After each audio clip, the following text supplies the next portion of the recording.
Bon matin tout le monde! Je regardais tantôt le petit vidéo que j'avais fait sur quand on est trop fatigué, je pense que ça s'appelle. En tout cas, une vidéo qui est apparue il y a une semaine, où est-ce que je vous témoignais de comment je me sentais ces temps-ci, pourquoi on voulait pas accueillir plein de monde, puis le stress que ça me provoquait juste de gérer. C'est vraiment le fait de gérer qui est plus difficile.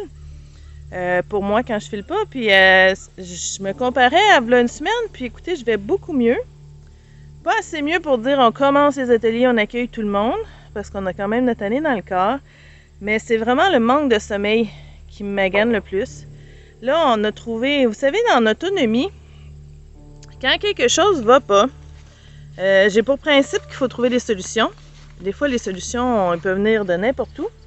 Ça peut être aussi de modifier notre environnement, ça peut être de changer des habitudes. Et là, ce qu'on a fait, c'est que c'est par rapport aux chiots. La dernière fois que Marine avait eu ses chiots, écoutez, on l'a trouvé vraiment intense, vraiment tough parce qu'on dormait pas. Les chiots nous réveillaient à 5 heures du matin, ça criait, ça pleurait.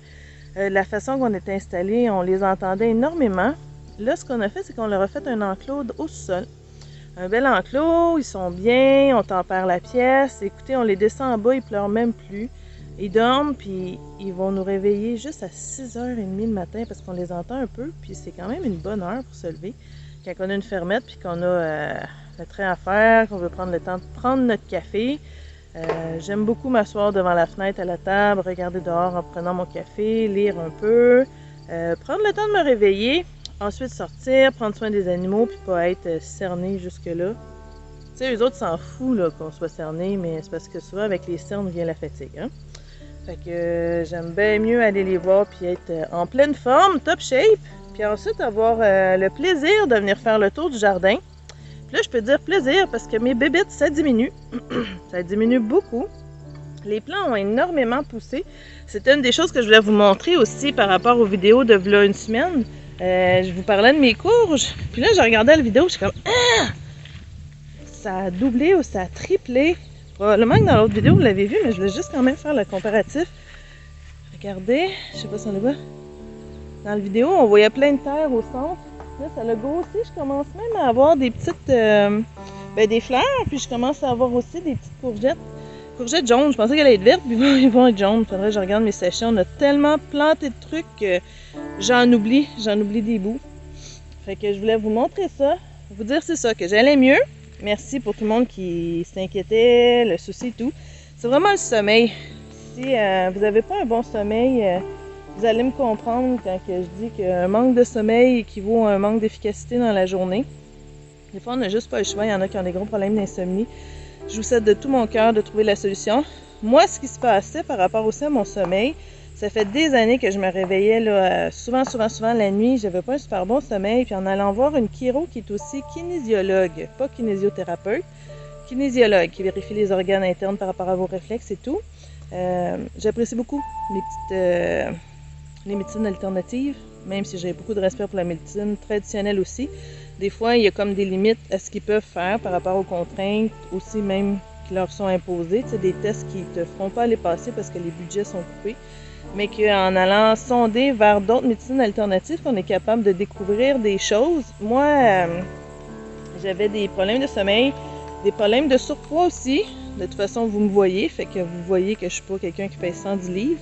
C'est pas parce que je mange de la cochonnerie à fond, j'en mange à l'occasion, mais c'est pas de quoi moi je veux. Quelqu'un qui va manger un repas puis qui va perdre du poids, moi il peut me faire prendre du poids. Fait que c'est un problème au niveau de ma glande thyroïde, mon hypophyse et tout, que je savais pas, je soupçonnais, je me disais si j'ai un problème hormonal aussi, il y a sûrement quelque chose, mais que j'ai appris à m'accepter.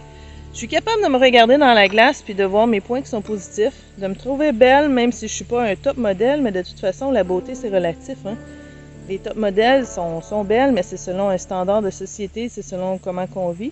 Mais être capable de s'accepter, de se regarder, de vivre cool avec ça, c'est vraiment quelque chose, une guérison dans le cœur qui se fait, puis que je souhaite à tous et chacun.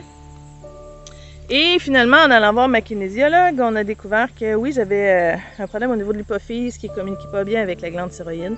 Fait qu'elle m'a fait des traitements, et à travers tout ça, écoutez, j'avais jamais entendu parler de ça, vous allez peut-être trouver ça curieux, mais Mon corps avait un décalage horaire. J'étais à l'envers. J'avais comme 12 heures de décalage horaire, comme si j'étais partie en voyage, puis que mon corps ne se revenait pas à la bonne heure. Ça veut dire que pour moi, à 3 heures dans la nuit, j'étais comme à 3 heures dans l'après-midi. Fait que quand je me réveillais, souvent, j'arrivais pas à me rendormir ou c'était très, très, très, très long. Puis elle est capable de ramener mon corps à la bonne heure. Deuxième traitement, il y avait encore un décalage, puis en traitant autre chose, ça s'est replacé tout seul. Dernier coup, quand je suis allée, mon corps était à la bonne heure. Écoutez, c'est merveilleux, ça, être à la bonne heure selon où est-ce qu'on vit. Et là, je dors beaucoup mieux. Même que des fois, tu sais, le soir, j'ai hâte d'aller me coucher, j'ai hâte de dormir. Ça faisait longtemps que ça m'était arrivé. Avoir un bon sommeil. Fait que le sommeil, c'est important. En autonomie, je vous dirais, un bon sommeil, c'est important. Fait que c'est ça, je vais vous montrer mon jardin, vous montrer mes petites courges, vous montrer un peu où est-ce qu'on en était rendu. Je continue ma chasse aux bébites, ça diminue beaucoup, là c'est les scarabées japonais qui s'en viennent. J'hésite énormément à mettre mon piège, j'ai un piège. Mais on dirait que j'ai peur en l'installant d'attirer tout ce qu'il y a autour puis d'empirer dans le jardin. Fait que là je me promène avec mon petit plat d'eau savonneuse, je les ramasse à la main. J'y touche pas, là on s'entend, c'est dégueulasse. Non, en tout cas, je les fais tomber dans le plat. Puis jusqu'à date, ça me satisfait. Si je vois que l'infestation perd le contrôle, ben j'installerai le piège, mais pour l'instant, j'aime mieux y aller de façon plus naturelle pour essayer d'éviter que ça empire. Puis on m'a donné un truc que j'hésite à essayer. Si jamais vous connaissez, que vous avez votre avis là-dessus, que vous avez fait l'expérience, j'aimerais avoir vos pour et vos contre, si vous êtes prêts à me les donner. Je ne sais pas si vous connaissez la terre diatomée. La terre de diatomée, c'est un bon insectifuge, c'est un bon antiparasitaire. C'est ça. Quand mes poules, je vois qu'ils commencent à avoir des vers, j'en mélange à la moulée, puis je leur donne, puis ça règle le problème. Je sais que pour les insectes, c'est bon aussi. On m'a dit que pour les problèmes de chrysolème, d'étendre ça à l'endroit où est-ce qu'on va semer nos courges, nos cocombes et tout, au printemps, ça va tuer ce qu'il y a dans le sol, donc les bébites ne sortiront pas, donc ça va énormément diminuer le problème, la problématique. Mon seul hic, c'est que je ne veux pas tuer mes vers de terre, je ne veux pas tuer les autres bébites. J'ai peur à un déséquilibre en faisant ça, j'ai peur à faire mourir ce qui est bon dans mon sol. Alors, si vous avez des avis là-dessus, si vous l'avez testé, si vous êtes capable de me dire « Non, non, vas-y, les autres animaux, il n'y aura pas de problème, ça va juste être correct. » Écoutez, où est-ce qu'il y a les courges, où est-ce qu'il y a les cocombes, où est-ce que j'ai aussi mes choux et tout, puis même au pied de mes vignes, je le ferais, j'en mettrais pour prévenir tout ça, toutes ces bébites-là qui sortent du sol parce que les insectes vont pondre dans le sol. Ça passe l'hiver dans le sol, puis là, rendu au printemps, l'été, quand ça se réchauffe, ils ressortent. Puis c'est là que le problème survient. Où est-ce que c'est? C'est sûr aussi qu'on va faire une rotation des cultures, fait que mes courges ne reviendront pas à la même place. Mes brocolis, choux-fleurs non plus. Les trois sœurs, probablement, vont changer de place aussi, mais mes vignes, je ne peux pas les changer de place. Les vignes vont rester à la même place. Beaucoup, beaucoup moins d'escarabées japonais que l'an passé. L'an passé, c'était débile, là, il y en avait partout. Même notre chêne, regardez le chêne qui est là.